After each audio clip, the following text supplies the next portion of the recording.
And now, the general weather around Alaska. Hello, I'm National Weather Service meteorologist Peter Chan with your Alaska weather on this Wednesday, September 4th, 2024. And if you'd like additional weather information on top of what I provide in this YouTube video, you can go to weather.gov. It'll bring you to the National Weather Service's online presence, a map of the continental U.S. with Hawaii, Alaska to the lower left, and then tabs for the territories. And if you point and click anywhere on this map, it'll give you a very specific forecast along with any relevant watches, warnings, or advisories for anywhere in the nation. And a quick check of the map here in the lower 48, we have flood watches along the Gulf Coast, Louisiana, Texas Gulf Coasts. And then to the west, that's where the heat is. We have excessive heat warnings. The desert Southwest, including Las Vegas. Las Vegas has recorded the last 100 days of 100-degree plus heat. And that's a new record for them, just a testament as to how hot this particular summer has been. We have heat advisories in through California, excessive heat warnings for Southern California, Southwest Arizona, Southern Nevada.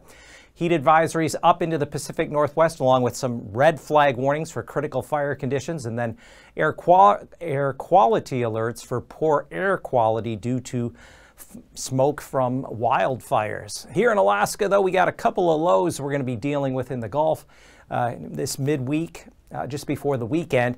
That'll produce some gale force winds with moderate to locally heavy rain in some areas, especially along the eastern Seward Peninsula, Prince William Sound, northeastern Gulf Coast, into portions of the Panhandle. We also have a wind advisory for some strong southerly winds through the gaps and along the ridge lines of the central and eastern Alaska range through tomorrow, Thursday afternoon.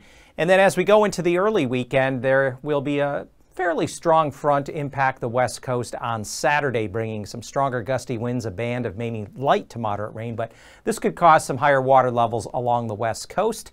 And then another bit of astronomical news, the solar cycle 25 that we're currently in will be nearing peak later this year or the first half of 2025. And we really have seen a larger number increase in sunspots here through this summer, and I'll show you that graph coming up. So a quick tour of some of the FAA webcams across the state. Point Hope, it's been windy there. Light showers, they've had some elevated water levels along the Chukchi Sea coastline through the Bering Strait as a result of some stronger south-southwest winds. Some light rain showers, 45 degrees there. In through the Alaska Range, Summit reporting, look at those fall colors, beautiful, 44 degrees. Again, some areas of the Alaska Range along the ridge lines and gaps could see some wind gusts from the south as high as 50, 60 miles an hour. Seward getting in on light rain earlier this afternoon. That rain will be increasing here for this evening and overnight, 54 degrees. And that rain also pushing into areas of the northeastern and outer Panhandle. We're looking Sitka with some light rain and fog, 57 degrees. You're going to get heavier rainfall tonight in Sitka, especially later this evening through early on Thursday morning. So here are the current advisories and special weather statements. We have the special weather statement here for along the Chukchi Sea coastline and Bering Strait for just some higher water levels due to just the surf action. No advisories or warnings, but just the fact that it has been rather breezy in those areas, and that's causing that. We have the wind advisory for the central into the eastern Alaska range. That would include places like Denali Park, Healy, eastward through Isabel Pass and Donnelly Dome. Winds, southerly winds, southeast to south winds could gust as high as 50, 60 miles an hour through the gaps and along some of the ridge lines. And then special weather statement for the northeastern Gulf and including much of the Panhandle for just a prolonged period of moderate to locally heavy rain now through tonight, Thursday, lingering into Friday, though I think conditions will be improving here by the early weekend. And in fact, better conditions will set up here across South Central, especially for Saturday. So a quick check and talk about some of the astronomy. We had a recent aurora display. This was a couple nights ago, around 2:30 in the morning. One of the forecasters up there at the Fairbanks office took this nice colorful pastel image of the northern lights. That would have been in the pre-dawn of September 3rd. And we're watching this particular sunspot group here. It's going to be rotating and become more Earth-directed. This has been a rather active region capable of M-class flares. So once that gets better aligned to Earth here in the next couple of days, if it can pop off a decent solar flare, we have a shot at perhaps having some geomagnetic storms, which could help trigger more visible aurora displays. But I wanted to show you where we are in the solar cycle. So we are in solar cycle 25 right now. And we've been creeping upward over the last several years. This summer, we've seen the sunspot count really spike here within the last July, August. And that's the monthly sunspot number above 200. And so the forecasters there to deal with space weather and monitoring the sun are anticipating that we could see the peak as early as late this fall, or more likely at some point in the first half of 2025. Nevertheless, that means solar activity is going to be above normal, so there's a better chance from this fall into next spring that we could see a number of decent aurora displays if skies are clear at your location. And this is the forecast here for fire danger. We still have some areas of high fire danger going on along the north side of the Alaska Range in through the Tanana Valley. And we find still some pockets there where it's been drier, but at least temperatures are cooler. And the only real factor influencing this would be the drier conditions along with some breezy conditions as well. Looking at satellite imagery, we have this one front that's pushing in along the Gulf Coast. Area of low pressure lifting out of the North Pacific. It's an occluded front that wraps around. This low is going to pull back toward Lower Cook Inlet and weaken tomorrow. In the meantime, we have another low back over here in the southeast part of the Bering Sea. That low is just going to kind of wobble just out near and outside of Kuskokwim Bay. And then that whole thing just kind of pivots. The energy from that will pivot and kind of redevelop a weaker low here Friday. Near and just east of Kodiak Island, and that'll just help keep things a bit unstable along the Gulf Coast. But I think some of the best and most significant rains, you see this feed of moisture, you are going to get in on some heavier rains along areas of the Panhandle, especially the central and northern parts of the Panhandle tonight into early Thursday, and especially the outer coast, the mountains there could get some pretty good soaking.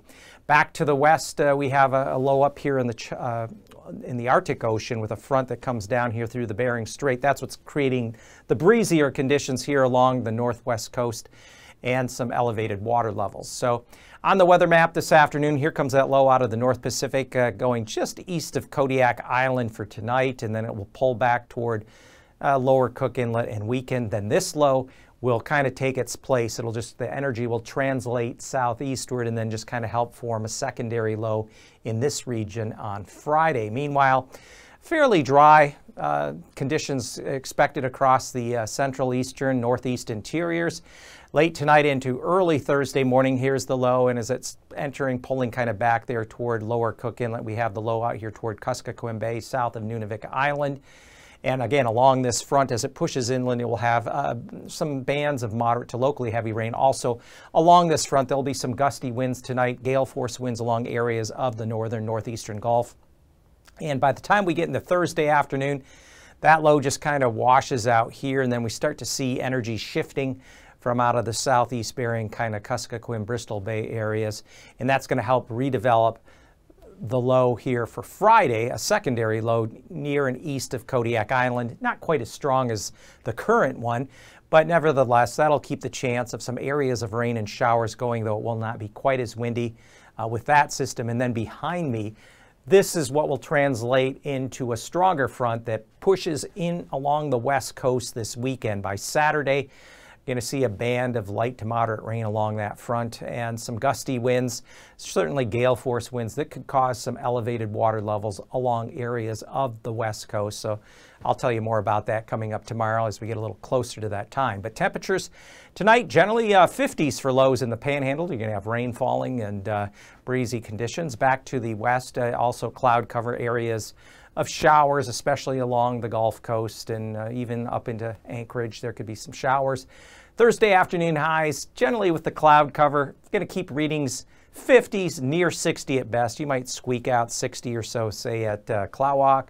up there at Glen Allen, Talkeetna. A little warmer, other side of the Alaska Range, McGrath 64. That'll be one of the warmer readings in the mainland. And then looking for Friday morning lows, generally above 50 still there in the Panhandle. Upper 40s to around 50 along Prince William Sound, the Seward Peninsula. And then temperatures Friday afternoon. It's not going to be raining all the time through this area here. Heaviest rains will be along the eastern Kenai, along Prince William Sound as we go through tonight and into tomorrow. And then temperatures should get back up around or just above 60 across much of south central, the warmer spots, the valley, and on up toward Glen Allen. We also see some temperatures back up around 60. Ketchikan, Craig on up over around Skagway. And then temperatures for the central and northern mainland along the Arctic coast, not especially cold for this time of year. Lows generally in the 40s. Highs getting back up in the 50s, even flirting with 70 there at Fairbanks if you could get sun and some downslope coming in off the Alaska Range. But nevertheless, relatively mild temperatures for this time of year. No really cold air. And then low temperatures Friday morning in the 30s, mid-upper 30s along the Arctic coast. But again, generally above 40, you get down into the Yukon and Tanana valleys. And temperatures on Friday afternoon, still see some low mid-60s, middle, upper Yukon valleys into the Tanana Valley as well. 40s here along the Arctic coast, back down along the Seward Peninsula. And for the southwest interior, lows tonight, 40s to near 50 degrees, extending out along the Alaska Peninsula, eastern Aleutians. Thursday afternoon, if you can get a little sun in there, 64-ish as you go from around McGrath up toward Galena. A little cooler back here along the southwest coast, where there will be some cloud cover, some light showers. The temperatures generally in the 50s. We're looking at 50s, lower, maybe mid-50s out there toward Dutch Harbor. And then Friday morning lows, near upper 40s, near 50 across much of the southwest. Same thing extending down along the Alaska Peninsula all the way out into the Aleutians. And then Friday afternoon highs could be up around 60, say at Dillingham, 56 back toward Bethel, 51 up there at Nome. Temperatures 62-ish there for McGrath, 57 at Kodiak City. So the extended temperature outlook, this is the 6 to 10 day provided by the National Weather Service's climate branch here. September 10th through the 14th, temperatures will likely average above normal central, eastern, Brooks Range and North Slope, Arctic Coast, Utqiagvik, Arctic Village, even a bit so down towards south central, but the greatest likelihood, the probability of temperatures averaging above normal will be here, northern, northeast quadrant of the mainland. And temperatures could average a bit cooler than normal across the Panhandle, and that may be due to the fact there could be some precipitation. But here we find precipitation could average above normal across much of the southwestern quadrant of the mainland, including the Alaska Peninsula, areas around Kodiak Island, Kenai Peninsula, Cook Inlet. We're still going to have a number of systems, fronts working east, and then you always get these lows or secondary lows that can provide additional moisture. So the trend will continue, fairly typical, what we would say early fall pattern for as we approach the middle portion of September.